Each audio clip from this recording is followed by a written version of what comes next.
Bonjour à tous et bienvenue sur Real Estate in Belgium, votre chaîne dédiée à l'immobilier 100% belge. Je suis ravie de vous rencontrer aujourd'hui parce que comme vous le voyez, je ne suis pas seule, je suis avec Audrey Perrin et aujourd'hui nous allons parler colocation. Si ce n'est pas encore fait, je vous invite à vous abonner à la chaîne pour ne rater aucune vidéo. Audrey, merci à toi d'être parmi nous. Merci Elodie, comment vas-tu ? Je vais très bien et toi ? Je suis ravie, je vais très bien et je suis ravie d'être sur le territoire, sur le sol belge et je suis super contente en plus, il fait super beau, donc c'est juste une journée parfaite. C'est clair. Et l'interview va être d'autant mieux, vous allez voir. Alors, avant qu'on rentre dans le vif du sujet, comme j'aime bien l'annoncer en début d'interview, est-ce que tu peux rapidement te présenter en quelques mots, nous dire quelles sont tes spécificités et qu'est-ce que tu fais à l'heure actuelle ? Je crois que tu as un peu dévoilé le secret tout à l'heure. Un petit peu.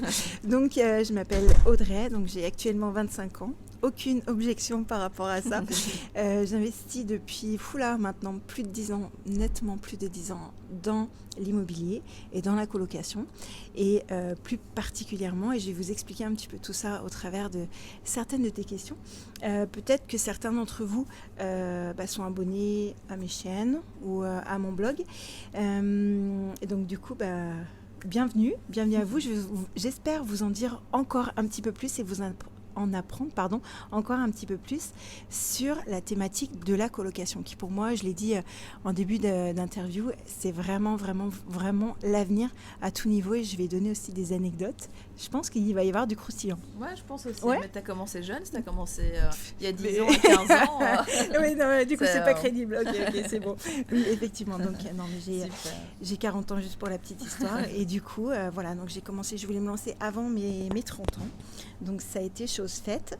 Et sincèrement, même si c'était pas évident, on en parlera tout à l'heure, mais même si ça n'était pas évident, c'est pas forcément le fait que je sois une femme, mais je n'avais pas du tout de modèle par rapport à ça qui aurait pu me dire fais ci, fais ça, dans cet ordre, machin. Donc c'est là où ça a été peut-être un petit peu plus compliqué. Mais maintenant, ça y est, tout est déroulé et c'est juste vraiment génial et je n'ai qu'une hâte. C'est comme le chocolat, c'est de recommencer en fait. C'est ça. C'est ça. Super. Okay.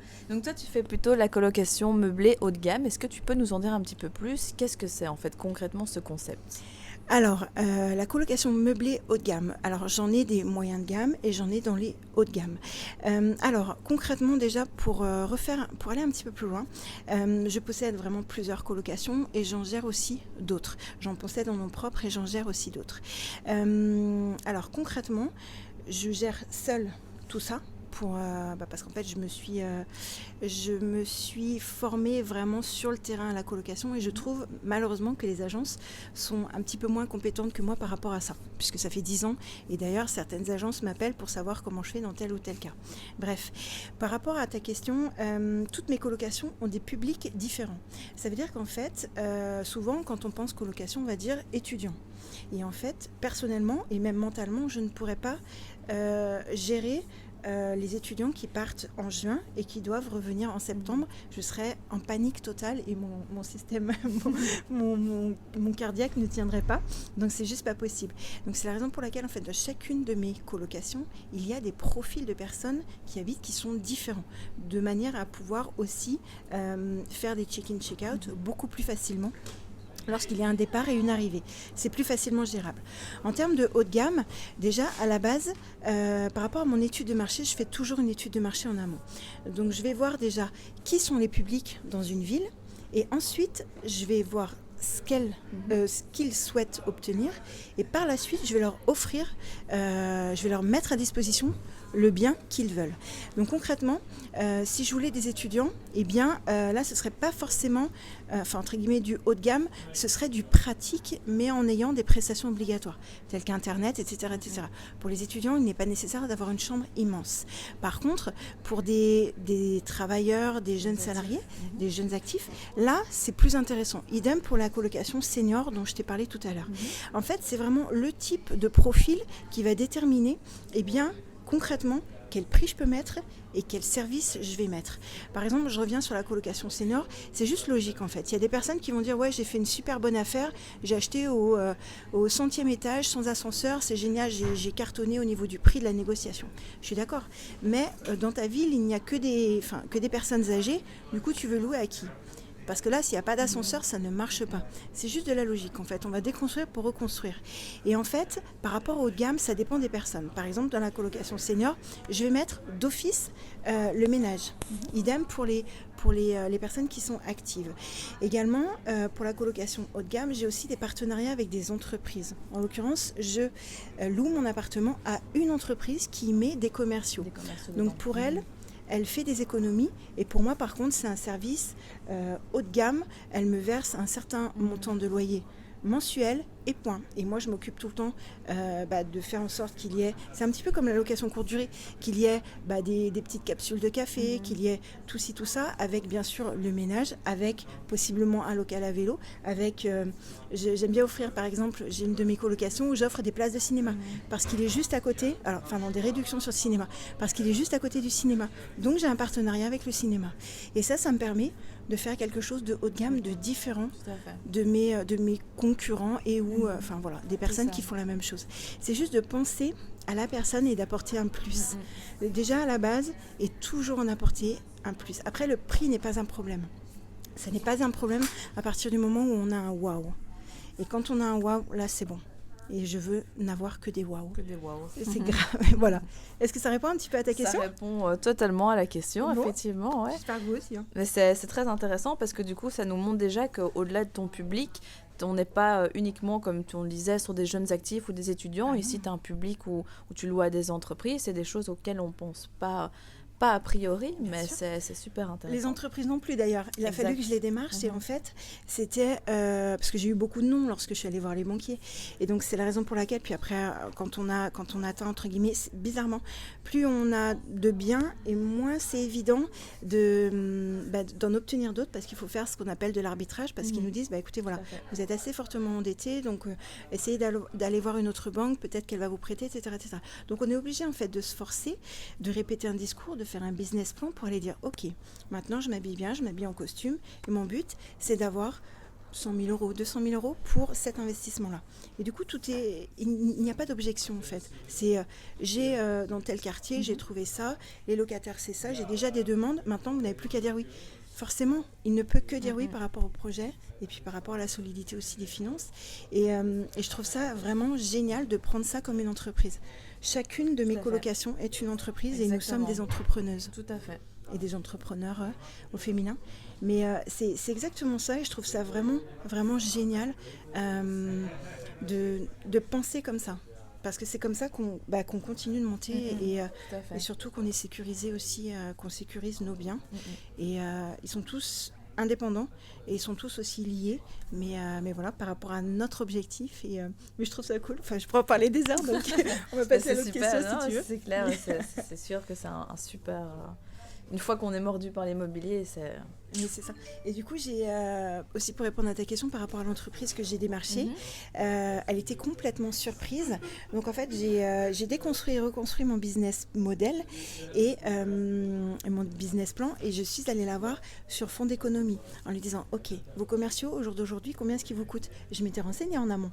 Je fais donc, il y a les frais de déplacement, il y a bien sûr possiblement les taxis, machin, il y a la nourriture, il y a tout ci, tout ça. Donc je fais au jour d'aujourd'hui, vous avez un appartement qui vous est dédié, qui est parfait, qui coûte moins cher que des nuits d'hôtel. Et donc, vous pouvez disposer comme vous voulez. Et ça vous revient super moins cher. Donc au début, ils s'en fichent un peu quand ce sont des grosses entreprises.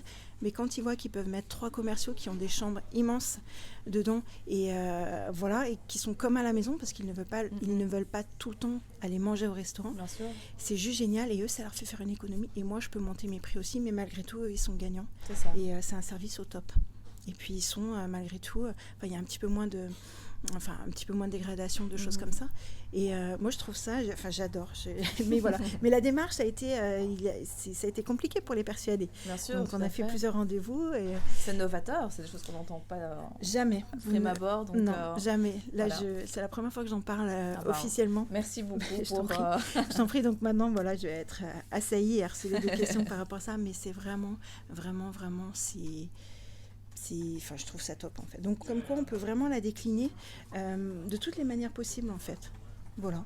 Super. Ouais. Et est-ce que toi, tu fais par exemple aussi des colocations à thème? Est-ce que tu personnalifies les chambres? Tu fais des ambiances différentes dans les chambres ou tu fais plutôt quelque chose de neutre qui peut plaire à la majorité? Quelle est ta stratégie par rapport à ça?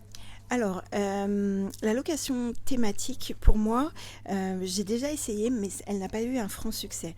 Donc, j'ai préféré faire des choses vraiment de couleur neutre, comme tu disais tout à l'heure, avec des taupes, avec des gris, des choses comme ça, qui sont très actuelles et qui me permettent aussi,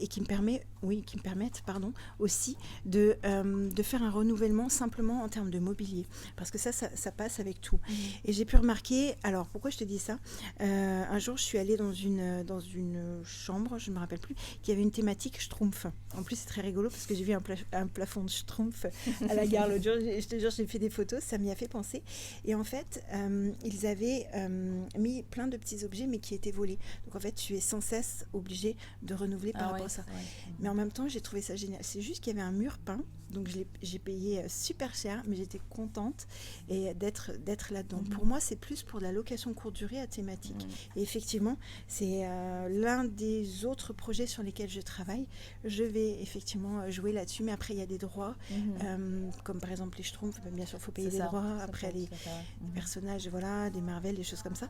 Et donc là c'est vraiment différent par rapport à ça. Donc concrètement, pour répondre à ta question, j'ai voulu faire quelque chose de neutre, de très joli, de fonctionnel, avec des petits trucs qu'on ne trouve pas ailleurs. Par exemple, tu vois, sur un mur, j'ai mis par exemple un cadre bureau. Donc en fait, c'est un cadre qui fait, je sais pas, une dizaine de centimètres. Et on dit, mais où est le bureau? Et en fait, quand tu l'ouvres, et ça fait bureau, tu peux ranger des trucs dedans. Et rien que ça, en fait, les gens, il n'y a rien d'extraordinaire, mais disent, waouh. Et quand j'ai le waouh, je t'ai dit tout à l'heure que je voulais dire waouh, ça coûte plus cher. Et ils disent, je le veux. C'est très bête parce que c'est un petit truc en plus. Et pour faire un parallèle avec les jeux dont je t'ai parlé tout à l'heure, il y a plusieurs années, j'ai gagné des MacBook Air et je les ai mis dans l'une de mes colocations. Je les mettais à disposition, donc ils étaient comme des dingues et c'était super content. Donc voilà, c'était le petit truc. Sincèrement, aucun concurrent, c'est juste pas possible. Ouais, moi je trouvais ça rigolo et voilà. Mais c'est intéressant parce que ça montre justement que c'est pas spécialement, il faut miser pas surtout faire une décoration de dingue, mais parfois juste un simple truc qui va pas te coûter énormément, mais qui va apporter énormément de valeur, va switcher dans l'autre sens, quoi. C'est ça. Mais aussi, il y aura par rapport à des photos et aux photos, je mets toujours par rapport au haut de gamme dont tu parlais tout à l'heure. Je vais toujours mettre entre guillemets, des prestations de gamme, même du matériel haut de gamme, du moyen voire du haut de gamme. Dans le sens où également, les photos, je vais forcément les faire prendre par un photographe professionnel. La petite annonce, elle va être juste parfaite, il n'y aura aucune faute d'orthographe. Et les photos, ça ne va pas être pris, entre guillemets, avec mon smartphone où on manque de lumière, etc., etc. Tout doit être dans la thématique du haut de gamme. Rien que par rapport à ça, ça va dénoter des concurrents. Et le premier coup de cœur se déclenche par photo, tout ça. Ouais, et ensuite, les gens lisent, et ensuite, waouh, c'est comme sur les photos. Et ça, ils savent déjà, et après, c'est même plus une question de tarif, c'est une question de je veux celui-ci parce qu'on veut tous le meilleur pour nous. Tout à fait. C'est même plus une question de tarif. Donc, c'est ça. Et oui, effectivement, par rapport à la thématique, je mets des thématiques, des couleurs neutres, comme du gris, des choses comme ça, avec toujours une couleur qui tranche, tout le temps. Qu'elle tranche sur les photos et moi j'aime bien dans une de mes colocs j'ai du gris, du blanc et du rouge. Le rouge c'est exactement ça en fait. Qui donne l'effet sur la photo, il peut y avoir du jaune mais je suis un petit peu moins fan mais voilà, une belle couleur, même un bleu, tu vois, quelque chose qui rend sur les photos et qui permet aussi d'apaiser. Alors le rouge n'apaise pas, mais en l'occurrence par petites touches, donc je peux mettre un canapé noir avec des petits couchers rouges. Voilà, donc je peux changer en fait, et je peux mettre du jaune, etc. Donc ça me permet de renouveler, et je renouvelle aussi mes mobiliers entre mes colocations. C'est pas mal ça. C'est pas mal, ouais. C'est super, c'est bien parce que du coup tu as l'impression pour les autres que c'est du neuf. Donc en fait tu as juste réaménagé avec ce que tu as. Et même pour les photos, on a l'impression que c'est un nouvel appartement. Et du coup, moi c'est simplement que j'ai modifié les choses, comme tu vois la chaise qui est ici, ou voilà les choses comme ça, tac tac, ça modifie. C'est pas mal, hein? C'est bien, c'est une super astuce, très économique en plus, c'est simple et efficace. Aussi, mais effectivement, par rapport aux thématiques, je trouve ça cool. Ouais, ça l'est. Ouais, c'est pas C'est mal. cool. Ouais, voilà. C'est super cool. Et comment est-ce que tu équipes tes colocations de manière générale? Tu as d'office un matériel minimum que tu mets à disposition. Ouais. Sur quoi tu te bases? J'ai d'office la base. La base, c'est tout meublé pour moi. Vraiment tout, tout, tout. Par contre, le meublé et le fait de vouloir trop en faire, nous sommes des entrepreneuses, nous sommes des chefs d'entreprise et n'est pas forcément un bon plan économique. Je m'explique. Il y a des personnes qui me disent bah, écoute Audrey, est-ce que tu mets un sèche-linge en plus de ton lave-linge? Alors, non, tout simplement parce que j'ai pris un lave-linge sèche-linge. Donc, tu as pris un point. combi. J'ai pris un combi. Alors certes, il est plus large, mais je l'ai déjà calculé. Parce que vous êtes, vous, responsable en tant que propriétaire de tous les désagréments et de toutes les pannes qu'il y aura. Donc en l'occurrence, ça il faut bien le garder à l'idée et à l'esprit. C'est-à-dire que lorsqu'on achète le mobilier, etc., on se dit ah super, j'en ai au moins pour 5 ans. Pas forcément, parce que les gens font moins attention que si c'était nous à la maison. Donc en l'occurrence, il y a ça. Tout comme les chambres, les douches dans chacune des chambres. Il y a des personnes qui pensent que ça apporte vraiment une réelle plus-value. Alors pas du tout. Il faut apporter une plus-value lorsque l'on entre dans un appartement. Il faut toujours y apporter de la plus-value, comme le fait de créer une nouvelle chambre, comme le fait possiblement de mettre une autre salle de bain à côté de la première pour faire une chambre privative et la louer plus cher. Mais le fait d'avoir une salle de bain par chambre n'est pas forcément, mais économiquement un bon plan, parce que les évacuations ne sont pas forcément au bon endroit. Une salle de bain, malgré tout, ça coûte cher et le prorata du loyer ne va pas être en conséquence. Exactement, il y a une certaine rentabilité aussi des travaux. Bien évidemment. Qu'on n'aborde pas souvent, on parle toujours de la rentabilité générale du projet, mais il y a cette rentabilité des travaux. Est-ce que ça vaut la peine de créer, comme tu disais, l'exemple de la salle de bain privative? Combien est-ce que ça va rapporter? C'est ça. Donc, tout à fait. Et par rapport au coût dépensé, parce que le but, potentiellement, c'est, j'espère, ne pas vous arrêter à une seule colocation. Le but, c'est de continuer à en avoir 10, 20, 30, parce qu'en fait, je vous ai dit, c'est un peu comme les chocolats belges, en fait, c'est une drogue. Le problème, moi, c'est mon addiction. Et quand on en a une qui réussit bien, on en parlera tout à l'heure par rapport à ton investissement, sérieusement, on se dit, mais alors d'une, pourquoi je ne l'ai pas fait avant? Déjà d'une. Exact. Et deuxièmement, on dit, mais sérieusement, c'était pas si compliqué que ça, parce qu'on oublie les retards de travaux, les choses comme ça, et on dit, bon, c'est quand le prochain? Et votre banquier devient limite votre meilleur ami, en fait. C'est ça, hein? Exactement. Moi, je trouve ça cool. Je partage. Puis on est fiers, enfin, t'imagines, on dit, ouais, génial, j'ai réussi à faire ça. Quand on se retourne, on dit, ah, c'est moi qui l'ai fait. Et ça devient de plus en plus facile, chaque fois. Ça devient de plus en plus facile, et on se dit, mais... Et en fait, on n'a qu'une envie, c'est que les gens fassent comme nous, parce que c'était pas si compliqué que ça. Et il y a toujours 2-3 petits couacs, mais franchement, rien d'insurmontable. Hein. Non, pas du tout. Franchement, D'où l'intérêt de se faire former, de se faire accompagner, forcément, évidemment, bien sûr. Ne serait-ce que pour l'aspect psychologique, parce qu'on a tous, sincèrement, toutes les questions que vous avez, toutes les questions qu'on a, mais ce sont exactement les mêmes. Et sincèrement, sur tous les projets, je me pose des questions, mais maintenant, elles sont différentes en fait, en fonction des projets. Moi, je dis, tiens, ça je sais pas, donc je vais aller chercher l'information. Mais par contre, ça ne remet pas du tout en cause le projet. Je vais juste chercher la bonne information, je vais, ça c'est bon, j'ai compris, ça y est, c'est digéré, c'est ingéré, maintenant je peux passer à l'action. Et ça, mais mentalement, c'est juste un truc qui est hyper apaisant. Tout à fait. Ça amène la confiance aussi. Carrément, tout est lié en fait. Moi je trouve ça, moi j'adore. Mais voilà, je trouve ça cool. Super. Et en général, sur quel type de bien tu te positionnes? Tu es plutôt appartement, maison, avec une superficie minimale de combien de mètres carrés pour combien de personnes à peu près? Alors, moi j'investis en France, mais bientôt peut-être en Belgique, comme on en a parlé tout à l'heure. Je préfère pour l'instant avoir des appartements qui n'ont pas ou peu de charges. Ça c'est vraiment l'un de mes critères, et surtout en pierre qui ont du charme. Ça c'est mon côté, voilà. Les maisons, si j'avais l'occasion d'acheter une maison, ce serait top. Par contre, la maison, j'essaierais de la transformer en immeuble. Il faudrait toujours que je pense au plan B, voire au plan C. C'est-à-dire que si je prenais un duplex, ce ne serait pas forcément intéressant pour moi. La colocation, dans mon étude de marché, dans ma vision, je me dis au cas où, demain, je ne sais pas, la législation... Tout à fait. il y a des réformes très importantes, qu'est-ce que je peux faire? Ok, alors du coup c'est très bête, enfin vous allez comprendre, je vais mettre un escalier pour pouvoir en faire un second lot, après cadastralement, etc. etc. Mais ce sera toujours mon plan B, voire mon plan C, etc. etc. Donc que je puisse peut-être me séparer d'un étage pour pouvoir rembourser une partie du crédit, tout ça.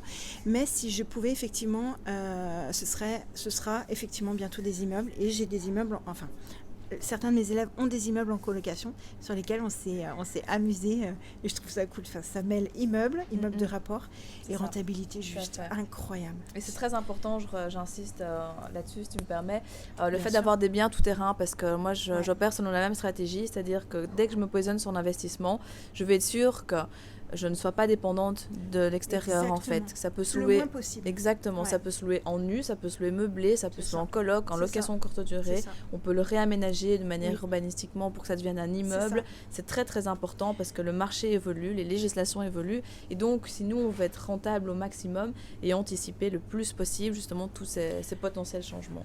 Mais c'est ça effectivement, en fait, pour aller un petit peu plus loin dans la réflexion, si vous faites, enfin entre guillemets vous allez comprendre, du moyen de gamme, tout ne se fait pas, enfin tout ne peut pas s'adapter au moyen de gamme, tout ne peut pas s'adapter au haut de gamme. Il faut déjà que vous ayez la vision de ce que vous voulez faire. Parce que par rapport au haut de gamme, forcément, vous ne pouvez pas mettre des chambres de 9 mètres carrés. Ou alors avec des services supplémentaires. Mais en l'occurrence, ça va être très compliqué. Ça dépend des villes, bien évidemment. Vous aurez compris que c'est à prendre avec des pincettes. Mais concrètement, il va falloir que vous apportiez des choses supplémentaires. Il faut déjà qu'en amont, vous ayez déjà l'idée de ce que vous voulez en faire et de surtout combien vous voulez gagner. Parce que vous gagnez, j'en sais rien, 300 € de cash flow net, ou alors 900 € de cash flow net, concrètement, la démarche sera la même. Vous allez passer autant de temps sur les sites internet, autant de temps chez le notaire, autant de temps tout ça, avec les travaux, pour avoir ça. Donc autant pousser au maximum, parce que c'est ce gap qui vous permettra de faire encore et encore et encore. En fait, c'est démultiplié, en fait. C'est ce qu'on appelle un petit peu, c'est le principe des intérêts composés. Et je trouve ça top. Et effectivement, d'avoir des biens hybrides, c'est juste une vision très importante. Parce que les gens aussi, lorsqu'ils investissent en immobilier, pensent à court terme. Alors que l'immobilier, ça se réfléchit à 10, 15, 20 ans minimum. Et on veut être rentable tout de suite, on ne veut pas être comme nos parents, et on veut pouvoir choisir la vie qu'on veut maintenant. Et ça, c'est notre retraite aussi. Donc là, on est sur des sujets sérieux. On s'amuse, ok, mais on est très sérieux parce que c'est maintenant qu'il faut le faire. Et je pense que c'est vraiment, c'est vital en fait. Enfin, tout à fait. Ouais. Je ne peux qu'acquiescer. C'est parfait. Voilà, je partage à 1000% tout ça. Donc, c'est cool. Et donc, du coup, pour en revenir au type de bien, donc tu es plutôt appartement, plutôt faible charge, comme tu le disais. Oui, plutôt appartement. Et j'aime bien les appartements qui font à peu près 70, aller à 85 mètres carrés, pour que les gens soient bien. Alors, bien sûr, ça dépend des villes dans lesquelles j'investis. Si j'investis, par exemple, dans des villes chères, il me faudra au moins 4 chambres. Si par contre j'investis dans des villes un petit peu moins chères, et bien là, 3 chambres, c'est vraiment minimum. Par contre, après, ça va vite devenir l'auberge espagnole, donc il ne faut pas non plus, je conseille qu'il y ait trop de colocataires, ou alors sur des parties différentes de la maison. Ça passe. Mais parce que c'est difficile déjà de vivre, nous, avec notre famille. Donc imaginez des gens qui ne s'entendent, qui ne se connaissent pas, donc ils font un petit peu moins d'efforts. On regarde plus souvent la vaisselle qui n'a pas été lavée. Donc c'est un petit peu plus compliqué. Le but, c'est qu'ils restent et qu'on s'en occupe le moins possible et qu'ils entretiennent le bien et surtout qu'ils ne le dégradent pas. C'est ça, pour moi, un esprit d'investisseuse et dans l'immobilier. Ouais. Et qu'est-ce que tu penses de la suppression des espaces communs? Est-ce que toi, tu fais des chambres peut-être plus grandes dans certaines colocs, tu supprimes le salon? Effectivement, alors ça dépend vraiment du type de bien. Par exemple, dans ma 3e coloc, mes chambres font 20 mètres carrés.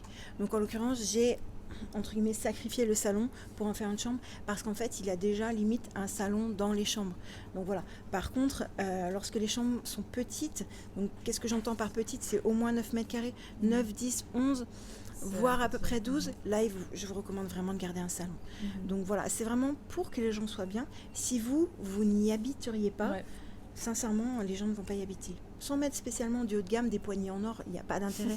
Mais en l'occurrence, vous allez comprendre, c'est que, voilà, si pour vous, ça manque de lumière, tout ci, tout ça, il n'y aura pas... forcément, les gens vont se sentir mal, et donc ça se ressentira. C'est clair. Voilà. À mon avis, les poignées en or vont pas faire long feu, mais pas pour les mêmes raisons. C'est ça, mais en fait, ce que je veux dire, c'est qu'une poignée reste une poignée. Certes, on va mettre de quelque chose qui est, comme par exemple sur les matériaux, ça m'y fait penser, j'ai fait une erreur maintenant que je comprends.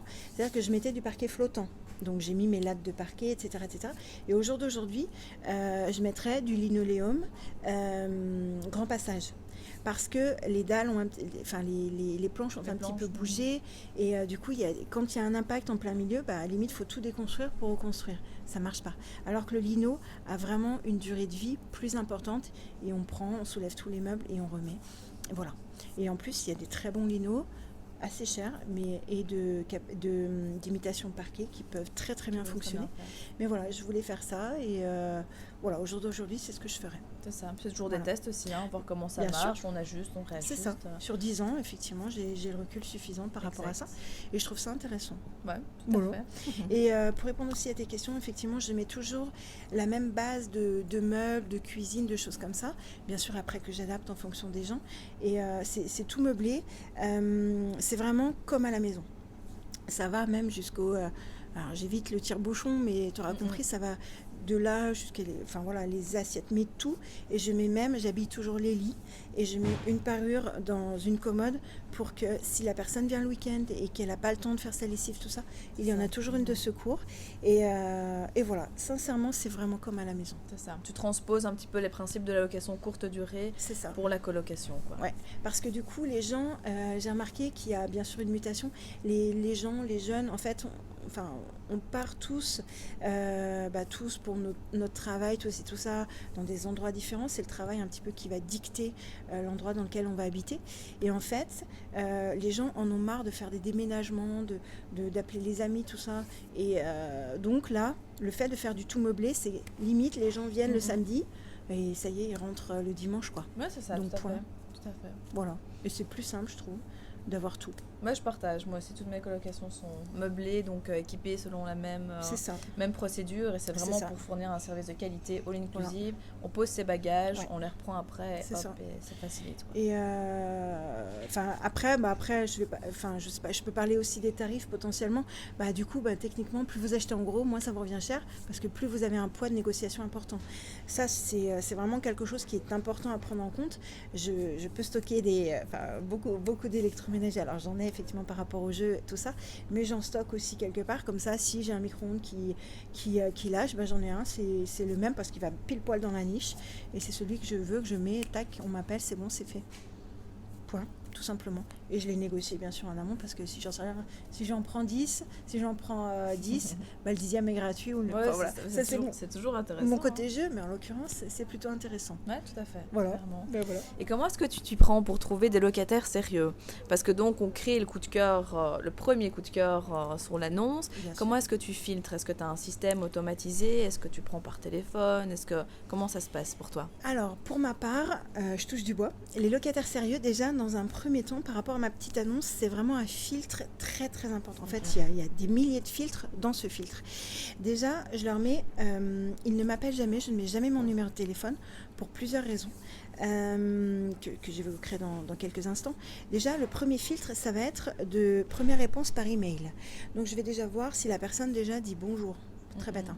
Bonjour, merci. Ou si, alors je vais pas dire qu'il y a faute, mais déjà si la personne me fait un C, juste avec un C, c'est disponible ou des choses comme ça. Sérieusement, c'est niette. Enfin, moi, je ne parlerai pas comme ça à mon propriétaire, ni même d'ailleurs à quiconque. C'est la raison pour laquelle, en fait, je veux, mettre une distance. Je dis pas que la personne va dégrader, mais déjà, ça ne marche pas par rapport à ce que je propose, ça ne matche pas. Donc déjà, pour moi, c'est vraiment un filtre. Et ensuite, je rencontre les gens par rapport à l'appartement, donc je leur fais visiter, etc. J'aime voir les gens potentiellement à qui je vais louer mes bébés, parce que j'ai vraiment travaillé et c'est mon entreprise aussi. Et ensuite, je les fais se rencontrer entre eux. Les locataires potentiels, qui sera d'ailleurs une de tes questions, est-ce qu'il vaut des groupes déjà constitués ou pas. Donc je les fais rencontrer entre eux, donc je les invite à prendre un café en l'occurrence, donc c'est dans une boulangerie qui fait café. donc où il n'y a pas d'alcool. Je les invite à une heure précise s'ils veulent se rencontrer. Et ensuite, moi après je m'éclipse. Donc c'est un lieu neutre, ils peuvent discuter et après je leur dis est-ce que du coup c'est bon, oui, non, comment ça se passe. Là c'est vraiment quand on a du temps. Mais en général, je choisis en fait un profil de personne. Et par rapport à ce profil de personne, les gens qui lui ressemblent vont se greffer. Donc c'est-à-dire que si la personne part, je vais dire, est-ce que vous connaissez quelqu'un qui serait dans le même style que vous et qui serait intéressé pour reprendre l'appartement? Et la personne me dit, écoutez, oui, je vais en parler autour de moi. Et tac, directement, moi, ça me fait gagner un temps de fou par rapport à ça. Et c'est juste génial. Et j'ai effectivement des listes d'attente qui s'amenuisent un petit peu, mais j'ai des listes d'attente de personnes qui veulent ça parce qu'ils sont venus visiter avec les amis. Et il y a ça. Mais voilà, pour moi, c'est vraiment important. Donc, c'est en ça que je check un peu le sérieux des gens, mais après, on n'est jamais à l'abri de... Bien sûr, on essaie de prendre le maximum de prévention possible, mais bien voilà. sûr. Ça reste de la colocation, donc après, l'entente ou la mésentente des gens, même si on leur apporte le plus possible, vraiment, c'est les accords Toltec, je fais mon maximum et même encore plus. Et je ne peux pas... Voilà, la mésentente, je ne sais pas si quelqu'un qui est bordélique, c'est pas marqué sur son visage, quoi. Donc en l'occurrence, voilà, chacun doit faire des efforts, mais en général, ça se passe plutôt bien. Je touche du bois. Je touche du bois aussi. Oui. Merci. Et donc, c'est ça, par rapport au groupe, est-ce que tu prends déjà des groupes déjà constitués? Est-ce que tu prends des couples aussi parfois, ou justement tu préfères mixer un petit peu les profils, un jeune actif avec un étudiant, un Erasmus, ou pour toi c'est égal en fait? Alors non, c'est pas tout à fait égal. En général, je vais... alors, j'évite les couples pour plusieurs raisons. Alors, d'une, les couples, ça c'est juste le petit côté législatif. En France du moins, vous pouvez accueillir un couple si vos chambres font 16 mètres carrés. On n'est pas sur du 14, on est sur du 16. C'est-à-dire que 16 et plus, vous pouvez accueillir un couple. Si c'est la technique des 9 à 15,99, vous ne pouvez pas légalement, et même au niveau des assurances, accueillir un couple. Point. Les couples, pour moi, c'est... Ou alors, il n'y aurait que des couples, mais après, du coup, ça voudrait dire que potentiellement, dans une colocation de 3 chambres, ça voudrait dire que j'aurais 6 personnes. Donc, au niveau de l'usure et de tout ça, c'est pas du tout la même chose. Et là, le but, dans 77 mètres carrés, c'est pas possible. Pour moi, ça n'est pas concevable. Après, mixer les gens, je peux mixer les gens, mais il faut malgré tout qu'ils aient des traits communs. Par exemple, je ne vais pas mettre un étudiant en médecine avec quelqu'un qui est DJ. Ça ne marche pas, puisque mais j'ai déjà eu le cas. Enfin, quelqu'un a déjà eu le cas, en l'occurrence pas moi. Et en fait, ça ne marche pas, parce que l'étudiant en médecine, surtout la première année, a vraiment besoin de travailler et a vraiment, vraiment besoin de calme et tout ça. Et l'autre personne vient à point d'heure et c'est juste pas possible. Donc en fait, c'est juste de la logique. Idem par rapport aux âges, je vais pas mettre quelqu'un qui a 40 ans avec quelqu'un qui en a 20. C'est juste, et encore moins par rapport à ça. Et aussi, je reviendrai par rapport à la sécurité des femmes. Je mets toujours... sauf accord des personnes, je mets toujours 2 femmes et un homme, plutôt que le contraire. Voilà. Sauf si ce sont leurs frères, etc., ces frères. Mais en l'occurrence, voilà, par rapport à la sécurité, c'est ça. Oui, effectivement, j'ai déjà accueilli des groupes déjà constitués, que ce soit des hommes et des femmes. Et je touche du bois encore. Ça s'est a priori relativement bien passé. Mais après... c'est vrai que je fais attention, je mets toujours des bonnes consignes de sécurité et on en parlera un petit peu plus tard, mais c'est vraiment, je fais surtout attention au voisinage, qu'ils ne fassent pas, en fait je ne veux pas en entendre parler, vraiment, sinon je vais montrer les crocs, et là ça va être très compliqué, mais en l'occurrence je veux vraiment qu'ils soient respectueux parce que c'est déjà pas évident, et donc voilà, je veux simplement qu'ils arrêtent la musique à 10h, qu'ils fassent attention et voilà, qu'ils ne mettent pas le bordel, qu'ils descendent leurs poubelles et que ce soit pas la fiesta tout le temps et qu'ils préviennent les gens. Ouais. C'est juste une question de respect et de politesse, je pense. Voilà. Mais c'est pas évident. Mais oui, c'est bon. Je pense que ça marche comme ça. Je vais vérifier juste un truc. Tu crois qu'on a assez de... Ouais, je veux juste voir. Qu'en penses-tu? C'est très bien. C'est très bien. Ça y est. Tu feras des coupures? Ouais, je montrerai ça. Parfait. Dans la semaine qui suit. Super. Alors, justement, tu parlais un petit peu de tout ça. Je vais recommencer parce que ça n'a pas de lien. C'est bon. Voilà. Donc, du coup, parfait. Est-ce que tu sais, par exemple, nous partager un gros problème auquel tu as déjà dû faire face dans une de tes colocations? Si pas le plus gros problème, et comment est-ce que tu as géré? Parce que... On parle souvent de choses très positives et tout ça, mais il y a quand même aussi parfois des inconvénients, un revers de médaille. Donc, est-ce que tu sais nous faire un retour d'expérience ? Tout à fait. En fait, ça va me faire une transition par rapport à ta question précédente des groupes déjà constitués. Là, par exemple, voilà, sur ma colocation de Troyes, j'ai eu 2 personnes qui voulaient habiter ensemble, qui étaient déjà dans une colocation, mais qui ne s'entendaient pas avec le reste des gens, et qui ont voulu habiter ensemble. Et moi, j'ai une colocation de 3, donc j'ai accueilli, en fait, ça c'est ma colocation, comment dirais-je ? Pardon. Interculturelle. Donc c'est celle que j'adore parce que moi ça me fait voyager et deuxièmement ça me fait pratiquer mon anglais, j'en ai besoin et en plus je trouve ça cool. Donc c'est vraiment celle qui est multiculturelle et vraiment voilà. Et donc j'ai accueilli un jeune homme qui est hongrois, donc qui ne parlait, je crois que ça doit être quasiment pareil, absolument aucun mot de français et donc enfin bref je suis allée chercher à l'aéroport etc. Et en fait c'est sa première année en France. Et donc pour ses études, parce qu'il est même, enfin il est adulte, mais voilà, il est en thèse ou tout ça. Et du coup, il pensait que la colocation ce serait top pour pallier à cette solitude, puisqu'il ne connaît personne, etc. Mais le problème, c'est que les 2 autres personnes s'entendent super bien, et lui, non. Donc à chaque fois, il est obligé de faire un effort et voilà. Donc là, ma problématique au jour d'aujourd'hui, c'est qu'il veut quitter la colocation parce qu'il a dit, du coup, c'est bon, maintenant je connais assez bien la ville, je vais me prendre un logement tout seul parce que la colocation n'est pas pour moi. Mais c'est vrai qu'il n'était pas non plus trop dans le partage et c'est un peu compliqué par rapport à lui et je pense que, enfin, entre guillemets, il n'y a rien de péjoratif, mais un peu quand même. C'est le fils à maman, donc il était, je pense, habitué. Il croyait qu'il y avait une femme de ménage qui était incluse, enfin, qui allait complètement faire sa chambre, limite tous les jours, etc. Et c'est pas tout à fait comme ça que ça se passe. Donc voilà, il mettait un petit peu le boxon dans la cuisine parce qu'il a l'habitude qu'on passe derrière lui. Et donc par rapport aux autres, ça se passe pas très bien. Et donc voilà, donc ça, au jour d'aujourd'hui, c'est ma problématique.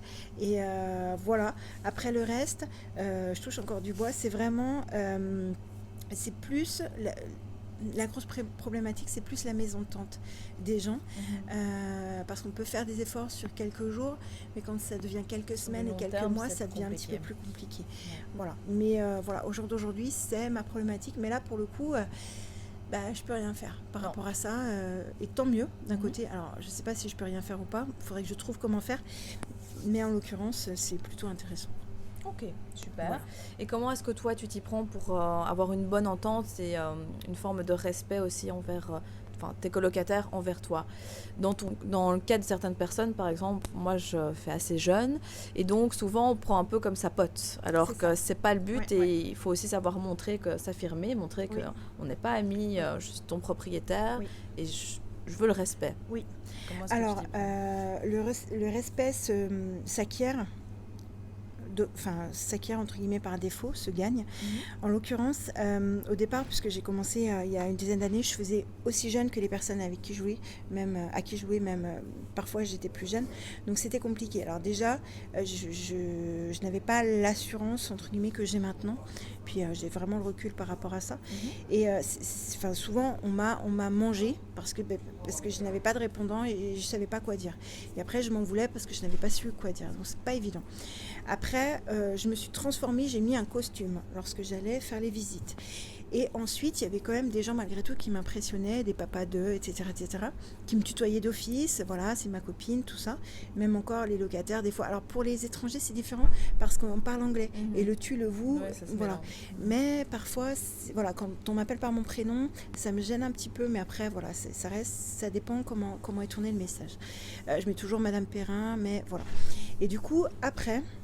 j'ai trouvé une autre technique que j'utilise de temps en temps, c'est j'en parle à mon associé. Et je n'ai pas d'associé, l'associé c'est moi, mais ça me permet simplement d'avoir du recul. Et pour après, je leur dis, écoutez, voilà, j'en parle à mon associé et je vous fais une réponse. Dans tous les cas, vous aurez une réponse, par respect pour les personnes. Mais je sais déjà pour moi que ce sera négatif ou pas. Je vais prendre du recul. Je vais dire, attends, comment elle m'a parlé, je vais lui faire une réponse différente. Je vais dire, écoutez, non, je suis désolée, mon associé n'est pas d'accord par rapport à ça. Non, on a préféré prendre une autre personne par rapport à ça. Voilà, donc là, c'est vraiment un de mes moyens. Potentiellement, c'est quelque chose que tu pourrais utiliser. Et lorsque les gens abusent aussi, Mais après, sauf toi, tu es peut-être un peu plus, tu sais peut-être être un petit peu plus directive. Alors, je dirais pas autoritaire, mais tu as compris. Ouais, tout à fait. Mais c'est vrai que pour certains cas, c'est pas toujours évident. Donc voilà, moi, c'est vrai que ça m'a sauvé pas mal de fois. Même l'associé mystère, c'est pas mal C'est ça, comme. c'est ça. Et en fait, c'est moi. Et puis, ça me permet aussi de me décorréler de l'émotionnel. Parce qu'il y a des gens que j'ai envie d'aider, mes bichettes, ils n'ont pas les revenus. Je fais attends. Ouais. Alors, j'ai envie de te louer juste gratuitement, mais en fait, non, attends, c'est mon business. Voilà. Non, là, je suis vraiment désolée. Et j'ai eu des cas aussi. Je disais, bichette, j'ai trop envie de l'aider par rapport à ça. Mais après, je me suis dit, non, attends, c'est mon business. Je vois pas en quoi. Enfin, qui suis-je, enfin, entre guillemets, certainement de la famille, etc., etc. Donc, je vais faire le maximum pour l'aider. Voilà, mais d'une autre manière que de la louer que de la prendre chez moi. Mon Dieu. Mais là, c'était compliqué. C'était compliqué. Parfois, mettre un petit peu l'émotionnel aussi de côté. C'est pas facile. Je suis très dans l'empathie, tout ça, donc c'est vraiment difficile. C'est pour ça que mon associé mystère me permet. Voilà, je vous réponds avant mercredi. Si on est dimanche, je fais OK, c'est bon. Alors, et après, je laisse tomber, je vais boire un café, je fais ce que je veux. Et après, on peut en discuter. Super. Pour conclure l'interview, est-ce que tu pourrais nous donner 3 clés qui pourraient aider les personnes qui nous regardent justement à investir dans une colocation qui cartonne? Alors déjà, la première des clés, en fait, c'est... là, je ne vais pas parler de la technique, je vais vous parler de vous. Concrètement, l'investissement, pour moi, c'est un prolongement de ce que l'on pense être capable de faire. Dans le sens où, si vous ne vous sentez pas... on n'y va pas, mais en même temps, il faut se faire un petit peu violence pour agrandir sa zone d'inconfort pour qu'elle devienne confortable. En fait, nous, on n'est pas nés avec le gène de l'immobilier, enfin je pense, je sais pas, non. Peut-être un gène belge que je ne connais pas. Et en l'occurrence, on s'est, je vais pas dire fait violence, mais on s'est tellement formé qu'au bout d'un moment, ça explosait. On était obligé de passer à l'action par rapport à cette somme de connaissances. La somme de connaissances peut être également paralysante. Ah ouais, mais ils font tous trop super mieux que moi. Non. On commence là où on est, à l'âge qu'on a. On ne va pas revenir en arrière. Si j'avais su, on s'en fout. On fait qu'est-ce que je fais d'aujourd'hui et surtout combien je veux. Et c'est avec ce combien je veux qu'on va pouvoir passer à l'action. Ce n'est pas nécessaire d'avoir un immeuble tout de suite ou d'avoir 50 milliards de chambres. On commence, si ça vous plaît, par un parking, c'est de l'immobilier. Par une location de cave, c'est de l'immobilier. Par une location de grenier, c'est de l'immobilier. Et vous, c'est gérable dans votre cerveau. Et c'est vraiment important. Vous allez dire, ah ouais, je suis capable de faire ça. Et quand vous allez voir la ligne loyer sur votre compte, vous allez dire, ouais, c'est pas mal. Et après, on grandit. C'est pas nécessaire, c'est votre appétence au risque aussi. Et la colocation, pour moi, c'est hyper sécurisant parce qu'en fait, on démultiplie les sources de revenus différentes. C'est chaque personne a une situation différente, donc c'est cool. S'il y en a un qui est défaillant, c'est pas grave, il y a les autres, tout est calculé. Parce que je suis une flipeuse que j'ai investi dans la colocation. Ça, c'était possiblement le premier conseil, c'est faites-vous confiance. N'écoutez pas les gens qui vous disent que c'est pas possible, qu'on ne gagne pas d'argent dans l'immobilier. Sérieusement, nous en sommes la preuve vivante. Si vous voulez, je peux vous montrer mes comptes si vous venez à la maison. Je ne vais pas les envoyer par Internet. Mais en l'occurrence, ça fonctionne. Et quand on est dedans, c'est vraiment la première chose qu'on dit, c'est mais pourquoi je ne l'ai pas faite avant ? Et c'est pour ça que vous allez effectivement, formez-vous à l'investissement, mais aussi à l'éducation financière. Lisez des bouquins comme Kiyosaki, comme Napoléon Hill. Mais tout ça, vous allez grandir et faire grandir votre thermostat financier. C'est très important. Ça, c'était le deuxième conseil. Et le troisième conseil, il n'y a plus qu'à. Elodie et moi sommes là pour vous driver, pour vous dire non, ça c'est pas bien. En fait, on va vous mettre des rails. Si vous avez des peurs, des questions, ça va, on est vivante, on va vous aider.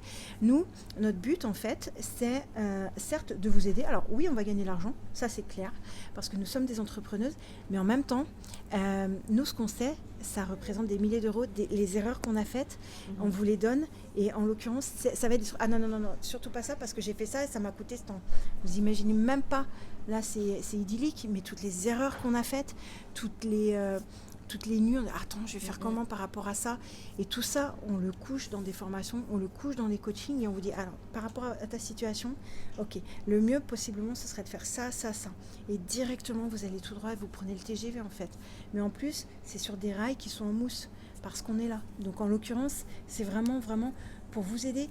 Et nous, ce sera notre meilleure satisfaction. Imaginez la pub, ça ne fait que de marcher. J'ai des élèves de partout. Là, je suis en Belgique, j'ai des élèves qui m'ont contacté parce qu'il fallait que je prenne un café avec eux.